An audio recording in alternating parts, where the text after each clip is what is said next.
شريك لك لبيك إن الحمد والنعمة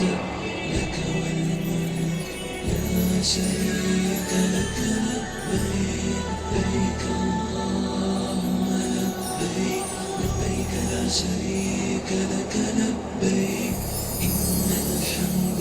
والنعمة لك بسم اللہ الرحمن الرحیم. ساری تعریفیں، تمام حمد و ثنا سب مدحت ہیں خدائے بزرگ و برتر کے نام کہ جس کے قبضہ قدرت میں تمام جہانوں کے تمام نظام.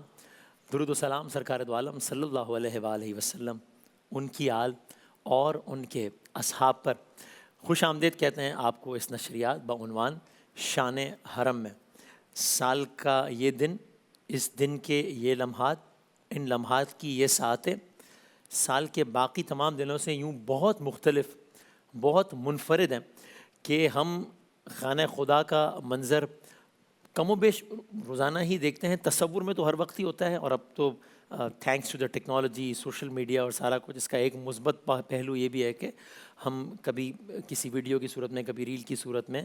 یہ مناظر دیکھ رہے ہوتے ہیں یا کبھی لائیو. لیکن ان ایام میں اور ان ساعتوں میں خانہ خدا کو دیکھنے کا جو لطف ہے وہ بالکل ہی جداگانہ ہے، بالکل ہی الگ ہے. اس لیے کہ یہ حج کے ایام ہے، یہ حج کا منظر ہے، یہ حج کی ساعتیں ہیں. گویا یہ وہ منظر ہے کہ کتنے ہی، بلکہ اگر یہ کہوں تو غلط نہیں ہوگا، کہ دنیا کا ہر مسلمان اس کی اگر زندگی کی کچھ بڑی خواہشوں کو پوچھا جائے کہ کیا ہے سب سے بڑی خواہشیں، تو یقیناً ان میں سے یا سر فہرست ہوتی ہے، ان میں سے ایک ہی ہوتی ہے: اللہ تعالیٰ ایک مرتبہ اپنے گھر کو یعنی خانہ کعبہ کو دیکھنے کی سعادت نصیب فرمائے، اللہ تعالیٰ ایک مرتبہ حج کرنے کی سعادت نصیب فرمائے. یہ نشریات ہے شان حرم، کیونکہ آج جو حرم کا منظر ہے اس کے کیا ہی کہنے ہیں، آج جو کعبے کی رونق ہے اس کے کیا ہی کہنے ہیں، آج جو کعبے کا منظر ہے، اللہ اکبر. اس نشریات میں آپ کو خوش آمدید کہتے ہیں، جس کا ابھی باقاعدہ آغاز تلاوت کلام پاک سے ہوگا. پھر نشریات آگے بڑھے گی، اس میں مختلف سیگمنٹس ہیں. اس میں آج کی دن کی مناسبت سے قصائص بھی ہیں، تھوڑا سا مثل ماہ رمضان قرآن سائنس سیگمنٹ کے حوالے سے بھی ایک تھوڑا سا ایک سلسلہ ہے، ایک کوئز کا سیگمنٹ بھی ہے، اس میں تحت اللفظ بھی ہے، اس میں مناجات بھی ہے. قریباً شام 6 بجے تک انشاءاللہ ہم اس نشریات میں آپ کے ساتھ ہیں. درمیان میں خطبہ حج اور اس کا اردو ٹرانسلیشن، اس میں محفل بھی علماء کرام اور نعت خواں حضرات کے ساتھ، یہ سب کچھ انشاءاللہ آج کی اس نشریات میں. اور شان رمضان کے بعد ہمارا آپ سے اس طرز کی محفل میں یہ پہلا مکالمہ ہوتا ہے، تو بہت بہت شکریہ بھی کہ بعد ماہ رمضان بھی، بعد شان رمضان بھی آپ لوگوں کا فیڈ بیک، تجاویز مسلسل موصول ہو رہی ہیں، اور ہم اس سب کے لیے آپ کے بہت بہت بہت شکر گزار. اللہ تعالیٰ ماہ رمضان میں کی گئی اس نشریات شان رمضان کو شرف قبولیت عطا فرمائے انشاءاللہ. اور سورہ حج قرآن کریم کی ایک پوری سورہ ہے حج کے ہی عنوان سے. ابھی تو قاری نعمان نعیمی صاحب اس کی چنیدہ منتخب آیات کی تلاوت کریں گے، لیکن میں کہوں گا آپ سے کہ ضرور اگر وقت ملے تو میں نے بھی اپنے طور پہ بھی یہ کوشش کی کہ اس کی جو ابتدائی آیات بھی ہیں سورہ حج کی، بالکل جو شروع کی آیات ہیں جس میں روز محشر کی منظر کشی ہے، قیامت کی منظر کی ایک ویژولائزیشن ہے کہ وہ کیسا ہوگا، وہ آپ ضرور دیکھیے گا اگر مناسب سمجھیں تو. اور وہ ایک بہت خوفناک اور دل دہلا دینے والا منظر ہے. جناب قاری نعمان نعیمی صاحب ہمارے ساتھ ہیں، اور سورہ حج کی منتخب آیات سے آج کی اس نشریات کا باقاعدہ آغاز کریں گے انشاءاللہ. اعوذ باللہ من الشیطان الرجیم. بسم اللہ الرحمن الرحیم.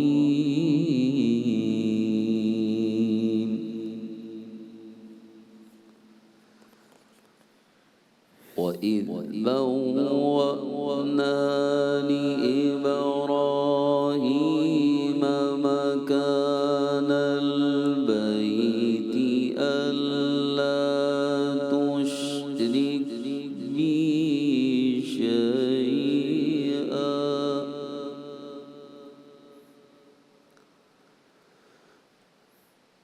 وَطَهِّرْ بَيْتِيَ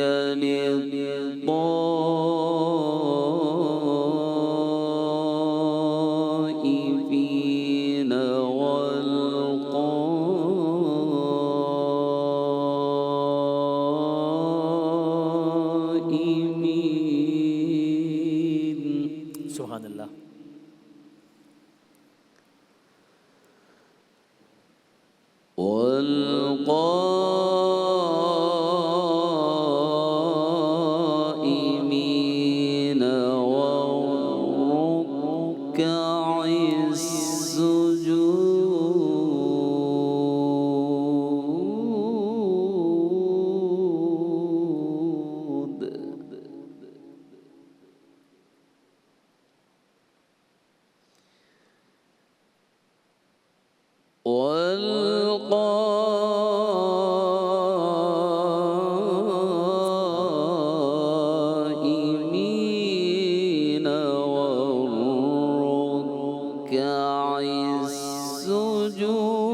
وأذن في الناس بالحج يأتوك رجالا وعلى كل ضامر يأتين من كل فج عميق. سبحان اللہ. ليشهدوا منافع لهم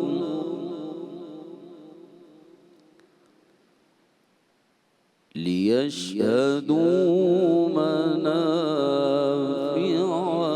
لهم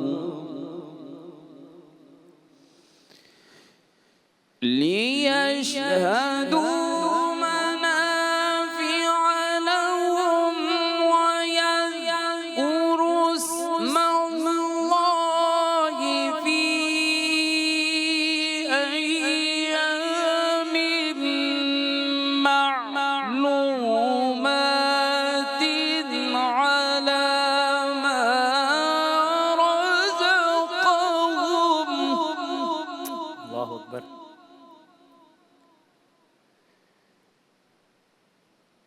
ويذكر اسم الله في أيام معلومات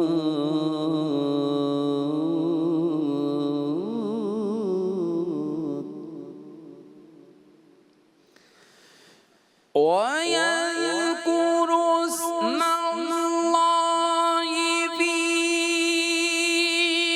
أيام معلومات على ما رزقهم من بهيمة الأنعام.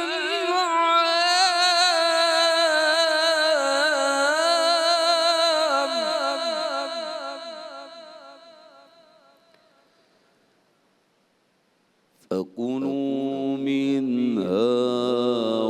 وأطعموا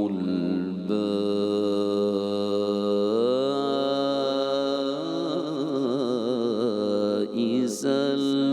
الفقير.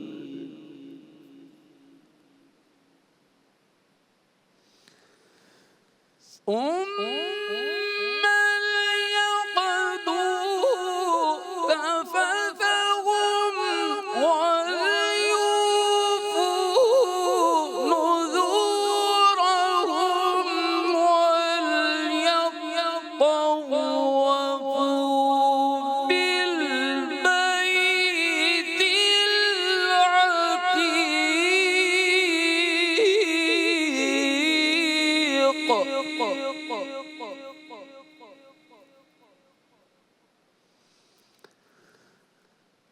ذلك ومن يعظم حرمات الله فهو خير له عند ربه. وأحلت لكم الأنعام إلا ما يتلى عليكم. وأحلت لكم الأنعام إلا ما يتلى عليكم فاجتنبوا الرجس من الأوثان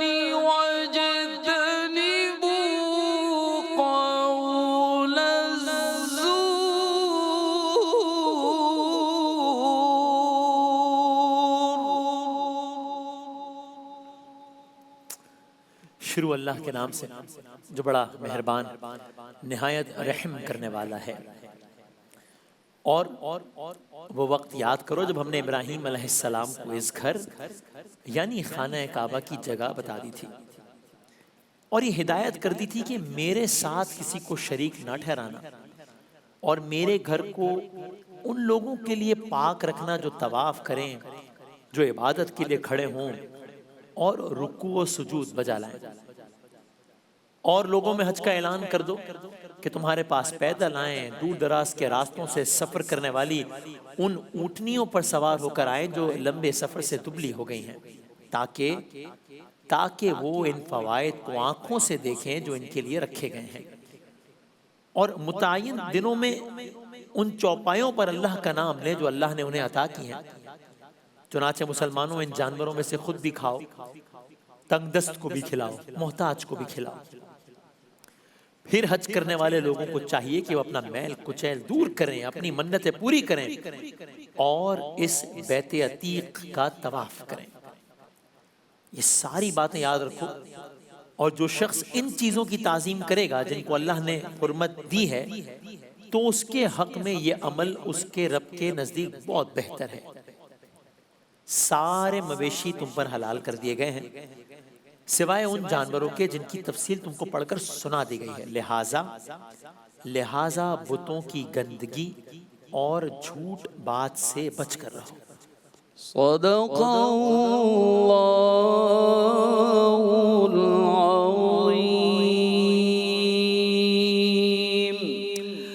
جزاک اللہ، بہت نوازش جناب قاری نعمان نعیمی صاحب نے تلاوت کلام پاک سے آج کی اس بزم کا آغاز کیا ہے۔ یہ سورہ حج کی آیت نمبر 26، 27، 28، 29 اور 30 تھی، اور انشاءاللہ ابھی آنے والے سیگمنٹ میں حج کو بریفلی قرآن کریم کی نگاہ سے، کہ قرآن میں حج کا یا حجاج کا یا حج کے اعمال کا یا شعائر اللہ کا، جن کو ہم حج میں بہت دیکھتے ہیں، اس کے بارے میں کیا کہا گیا ہے، کن الفاظ میں کہا گیا ہے، اس کی ایک سمری بہت ہی ایک مطلب ایک سمپل مینر میں انشاءاللہ آپ کی خدمت میں ہم عرض کریں گے، جو کہ ہم نے علماء کرام سے سیکھی سنی، اور وہ آپ کی خدمت میں ہم عرض کریں گے، اور پھر انشاءاللہ آگے آنے والے سیگمنٹس میں بھی مختلف حوالوں سے آج کے دن کی مناسبت سے قصے، باتیں، مناجات، تحت اللفظ، یہ سب کچھ آج کی اس نشریات میں شامل ہوگا انشاءاللہ۔ ابھی ابتدا میں اس دعا کے ساتھ کہ اللہ تعالیٰ وہ تمام تر لوگ جو کہ اس وقت اس نشریات کی ابتدائی یہ مناظر دیکھ رہے ہیں، اور ساتھ ساتھ خانہ خدا کے مناظر بہت دنوں سے آپ دیکھ رہے ہیں، خاص طور پر چونکہ ایام حج ہے، جس کے دل میں خواہش ہے،